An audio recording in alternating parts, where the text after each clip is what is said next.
Nếu có 40 củ thay vì build PC thì mình đã chọn mua Lenovo Legion 5 phiên bản mới nhất vì những lý do sau. Thứ nhất, thiết kế kim loại chắc chắn đâm tay, cân nặng chỉ 2,4 kg, anh em dễ dàng mang đi di chuyển hơn bộ PC rất là nhiều. Thứ hai, màn hình mỏng, rộng, đẹp, xem gì cũng nét.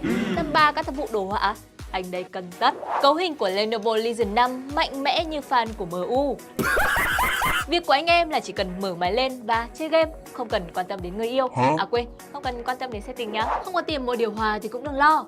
Lenovo đã trang bị khe thoát gió tản nhiệt để giảm bớt độ hot của chiếc máy này. Legion 5 thì có cực kỳ nhiều cổng kết nối, anh em có thể cắm mọi thứ mình muốn, nhưng mà đừng mang máy đi cắm là được. Và chỉ với 8 jack, anh em sẽ sở hữu ngay một chiếc máy toàn diện từ ngoại hình cho đến nội thất bên trong.